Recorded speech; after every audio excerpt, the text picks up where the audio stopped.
The following is a Comfortably Zoned Radio Network production. Good morning, good afternoon, or good evening, wherever you may be along the Comfortably Zoned Radio Network. Welcome to another edition of the program called Ask Claire.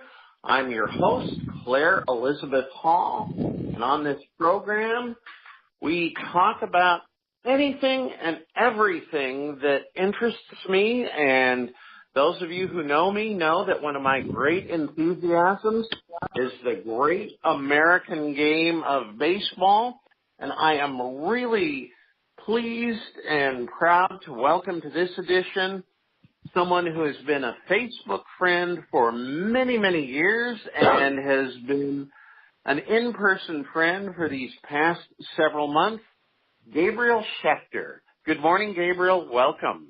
How are you today? Good morning, Claire. I'm happy to be here in Oregon. Very happy. For me, I think people are learning I'm pretty much a lifelong Oregonian, but your life journey took you to Oregon many, many years ago, and then it brought you back. Thanks to the American. I went to graduate. I'm sorry. Go ahead, please. Go ahead. Yeah, I went to graduate school at the University of Oregon back in the 70s, and I fell in love with the state of Oregon, with its natural beauty, and with its people. And then I lived in a bunch of other places for 40 years, and last year, when I decided I didn't want to experience winter anymore, where was I going to go? And I thought, let me go back to Oregon. I felt at home there. I think it's a great place. I came back here, and I'm right. It is a great place. Amen. As a member of the Oregon Welcome Society, may I say, welcome back to paradise. Thank you. So, through the magic of podcasting, people might be listening to this program any time, any place, any day, but the date we're recording is a significant day in one sense, October 7th. And please tell us what the significance of the date October 7th is in a person who has become really kind of a central focus in your life, in your quest to preserve baseball history, really a true passion of yours. Take it away. Oh, yes. Yes, it is. On October 7th, 1911, Charles Victor Faust, better known as Victory Faust, made his major league debut at the Polo Grounds, pitching for the New York Giants. Faust was, I would say, the least athletic person ever to play in the major leagues. You could count Eddie Gaedel, the midget, as worse, but Gaedel never got to play, and Faust actually got to play. He pitched 2 innings, and he came to bat once, and that was his career. 2 games, 2 innings. I have been amazing. So now you'll tell us why this man, who is the most obscure of obscure, has, generated not only your attention, but become a baseball legend for more than a century. Well, that's not quite true, because he was pretty much forgotten for most of the 20th century. When I was a teenager, Lawrence Ritter's The Glory of Their Times was published. My father got it for me. We were huge baseball fans when I was a kid. My father loved the book because it's an oral history of mainly players that my father knew from his childhood. He was from Cincinnati. His favorite player was Ed Roush, who was one of the players interviewed by Ritter. And sometime later, when I was in my 20s and writing bad novels, I just rediscovered this Faust story. Faust was kind of a real-life Forrest Gump. He was like the village idiot in this farming community in Kansas, and he wandered off one day and wound up on the New York Giants. It's a very, very strange tale.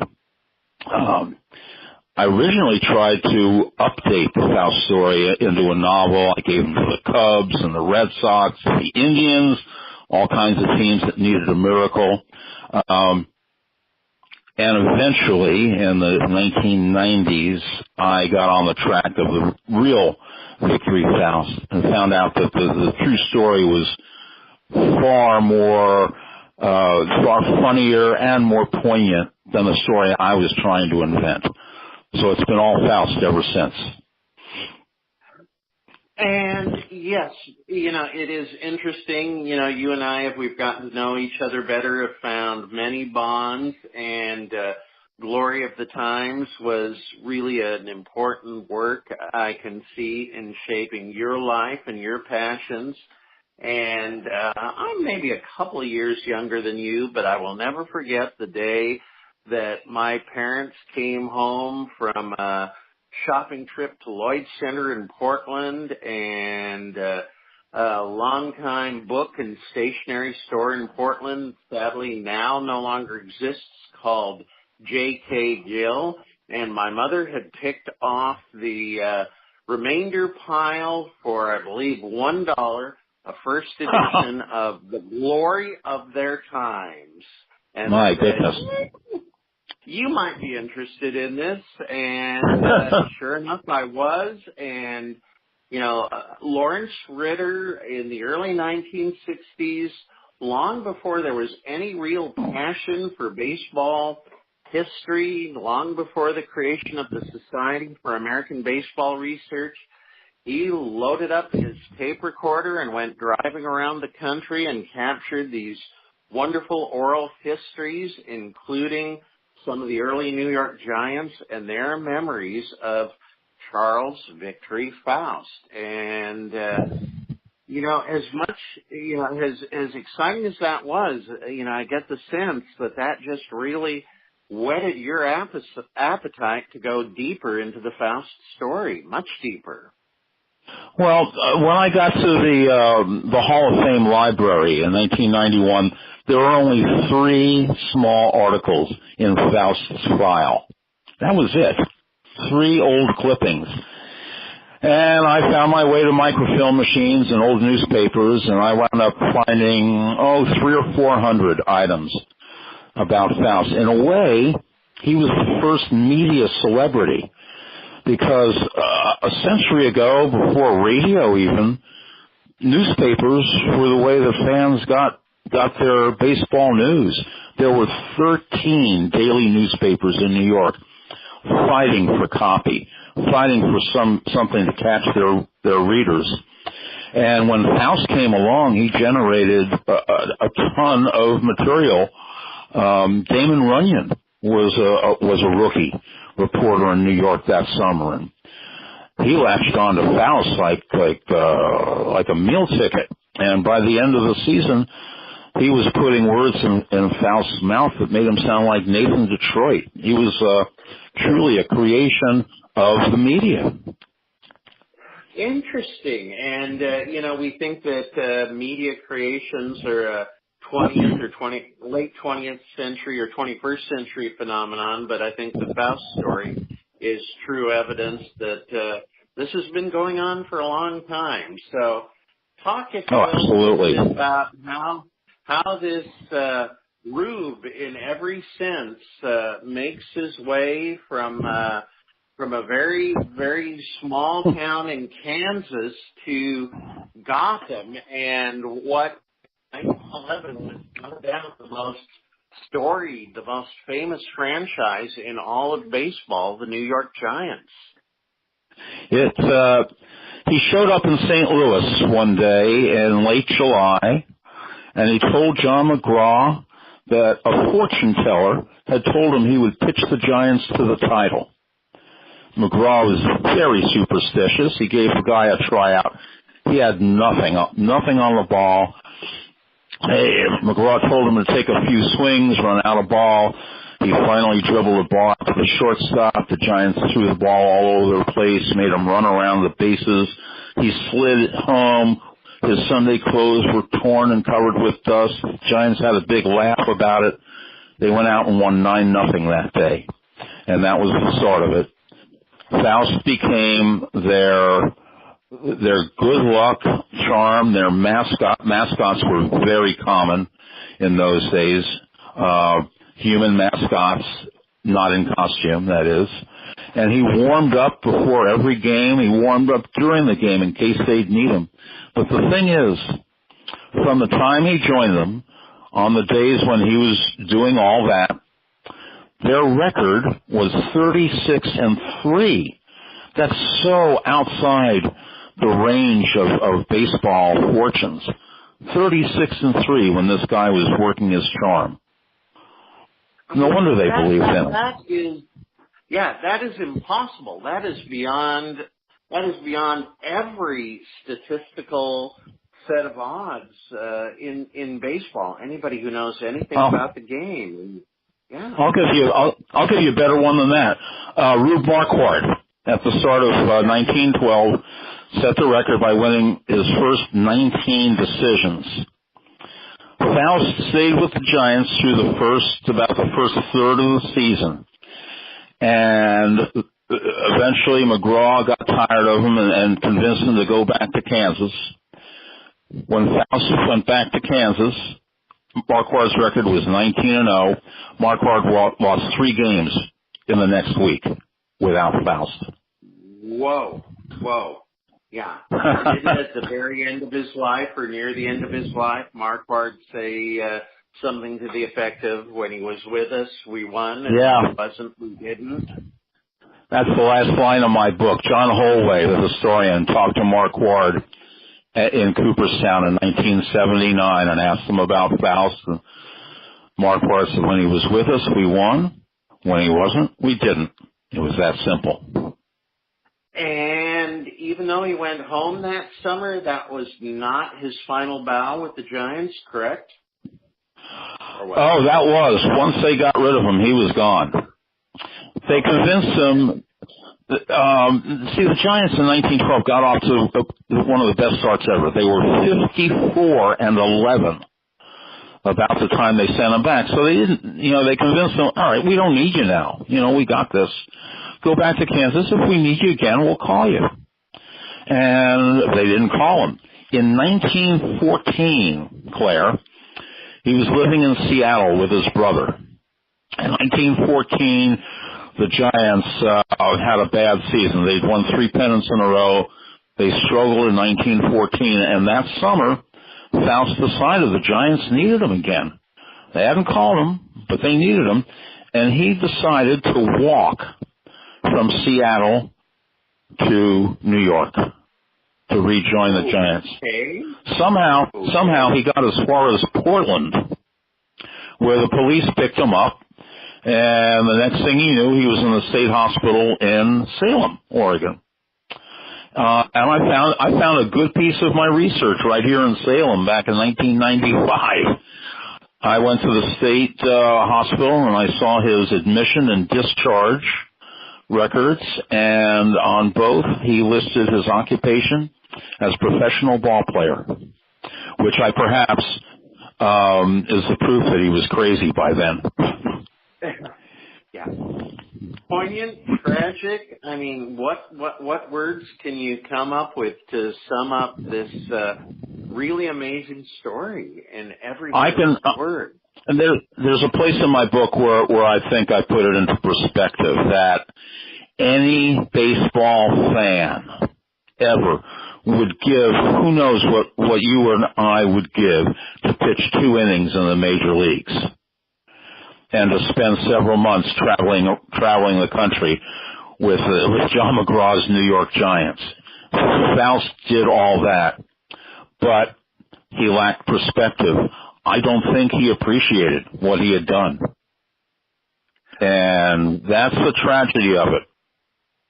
That is. He just wasn't smart enough. He wasn't smart enough to realize that he was doing something that nobody else managed to do.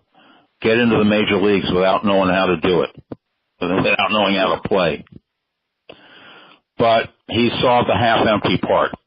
He saw the part where he didn't get to stay. Wow. That is sad. That's the tragic part of it. But, Gabriel, it's a fascinating story, and easily we could spend hours just on the Faust story, but I want to step back, and it's something really, as you and I have gotten to know each other in person, but I hope you can share a little bit of this with our audience. Not only you know the passion for the greatest of all American games, but also your passion for the written word. Absolutely. My first book was the Victory Faust book, and I dedicated it to my parents, who taught me to love baseball and words. My parents were songwriters. My mother wrote Cole Porter type lyrics. So I was brought up on words very early on. And the baseball part. You still there, my friend? Yeah. Well, I mean, my earliest memory is when I was about 4 years old, sitting on my father's lap with the Sunday New York Times, going through the batting averages. And my father explaining to me what batting averages were and how to figure them. And then I started doing batting averages in my head and freaked him out. He knew he was up against it then. I love it. And from that, Claire, a mere 50 years later, I was the numbers guy at the Hall of Fame. So, it's somehow it all fit together eventually. Yeah, so talk a little bit more about that. You've mentioned the Hall of Fame a couple of times, and I think for every baseball history, I hope it's not an insult to use the word nerd, because I consider myself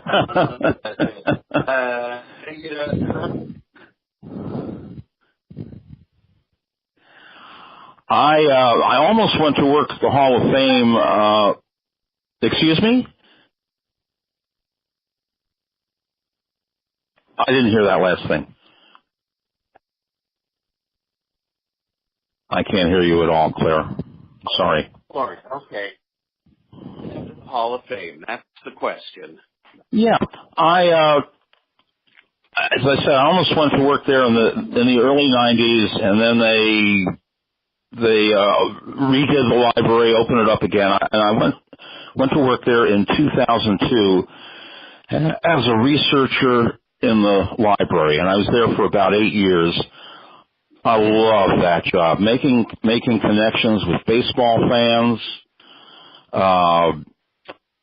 people who visited the hall, phone inquiries. I had some great contacts with people. Let me tell you my favorite story. About my favorite phone call.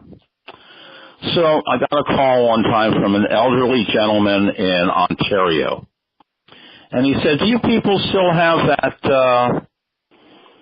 chair that Lincoln was sitting in at the Ford Theater when he got shot?" And I said, "Excuse me, this is the Baseball Hall of Fame." He says, "Yeah, I know that, but I saw it there back in the 70s, and I was just wondering if I said, "You saw the Lincoln's chair from Ford Theater at the Baseball Hall of Fame?" He said, "Yes, I did. It was in the middle of a big room. They have a big glass case around it, and yeah, I saw it."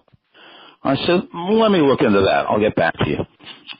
So it took me 2 minutes to find out that Lincoln's chair from Ford Theater has been in a Ford museum in Dearborn, Michigan since the 1920s.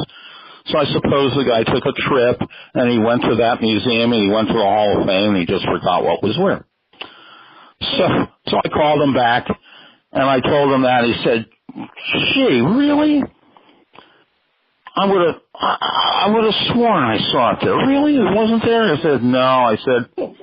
I said the closest thing we have is we have the chair that Whitey Ford was sitting in when he bought his first Lincoln. and he thought about that for a second. He says, "Yeah, oh, that sounds pretty interesting too." Oh my gosh! But I don't know. There's a lot of fantastic stuff at the Hall of Fame, but Lincoln's chair isn't one of them. Yeah. I mean, as an old or a moderately old Brooklyn Dodger fan, the fact that the cornerstone of Ebbets Field is there. So yes, it is. You could just let me tell you. Since you're an old Dodgers fan, here's a story. I don't know if I told you this one before. A fellow walked into the Hall of Fame library one day, and he said, "I wonder, do you have that famous picture of the Sandy Amorose catch from the 1955 World Series?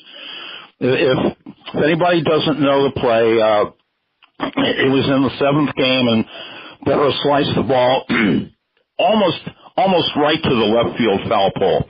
And Sandy Amorose made a fantastic running catch, turned it into a double play, and that helped the Dodgers clinch their only title in Brooklyn." So this fellow comes in and he asks me about the photo. I said, "I'm pretty sure we must." And he said, "I'm in it." I said, "What?"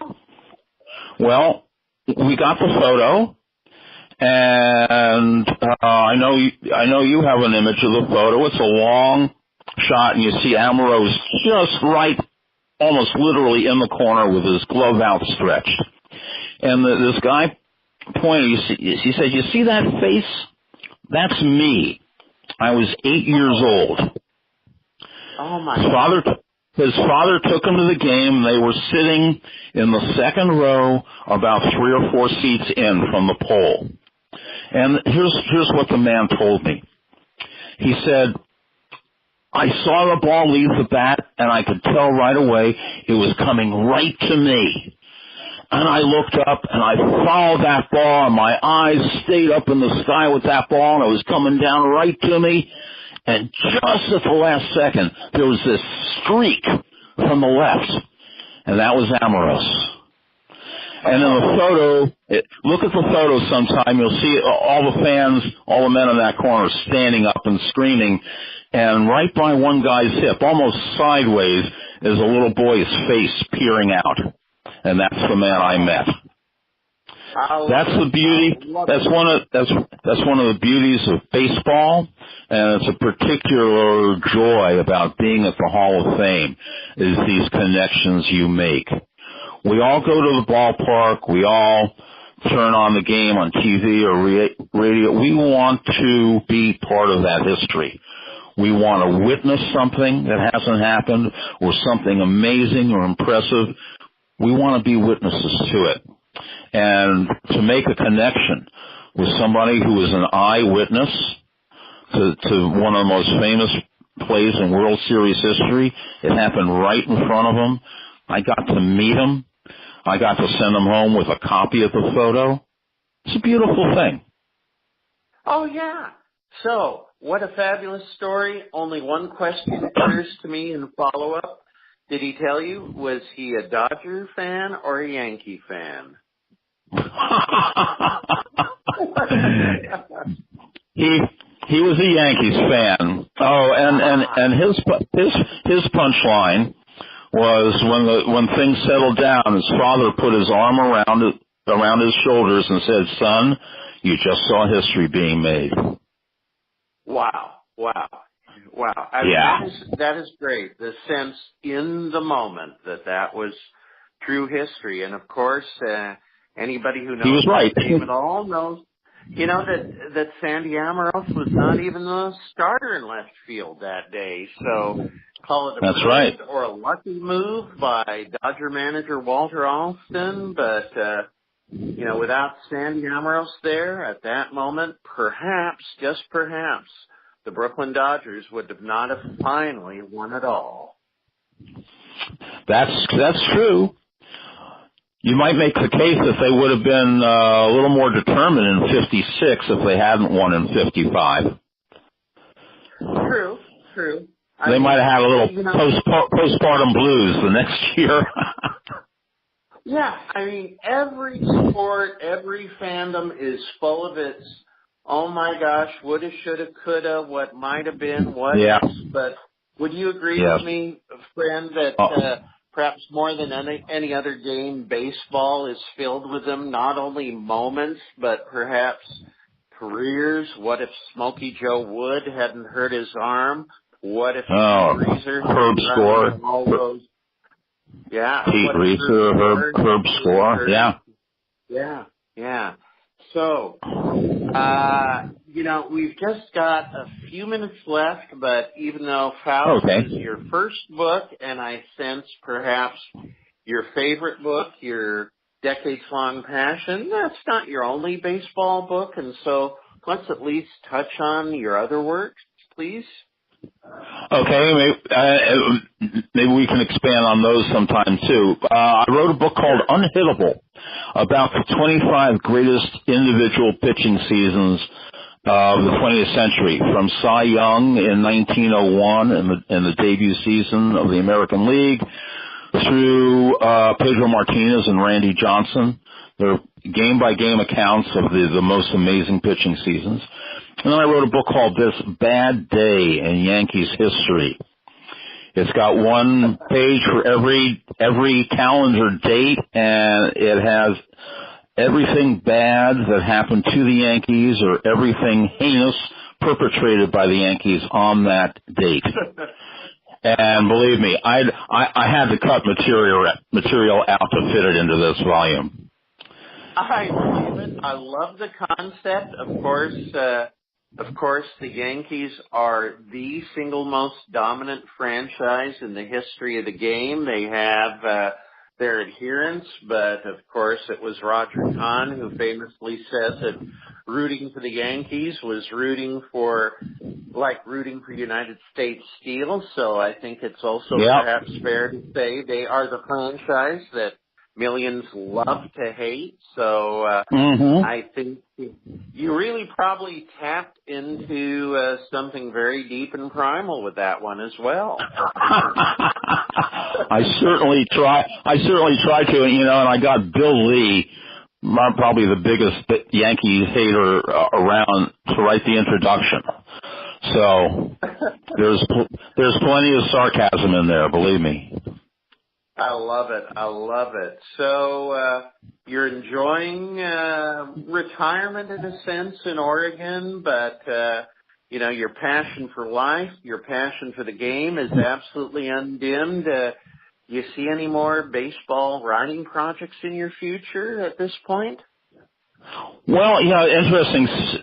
Since I told the story about when I was 4 years old, I would like to write a book about all the literally dozens of ways I experienced baseball during my childhood, and how it formed the person I became as an adult. With my passion for baseball, but other things, how the growing up with the game of baseball formed my character and personality, and eventually led to me being a baseball historian. Wow. That sounds like a great concept and something we need to explore in a future show. Yeah. Let me just Go ahead. Let me just say, it's the kind of a book that I think every baseball fan or historian could write, but nobody has. So maybe I'm the person to do it. I think perhaps you are. And in a future edition, perhaps we can talk about our mutual passion for the works of Jack Finney. I mean, we can... yes, indeed. Yeah. So... and Darrell Brock, too. Yeah, Darrell Brock. I mean, you know, great baseball literature and great time travel literature. Oh, it has been a joy. Any, you know, I want This has been a pleasure. the last word. Thank you, my friend. And a very my last word is let's enjoy these ball games while we have them this month. Yes, indeed. Gabriel Schechter has been my guest on this edition of Ask Claire. Thank you for listening, and as I sign off every edition of this program, happy trails to you until we meet again. Bye-bye. This has been a Comfortably Zoned Radio Network production.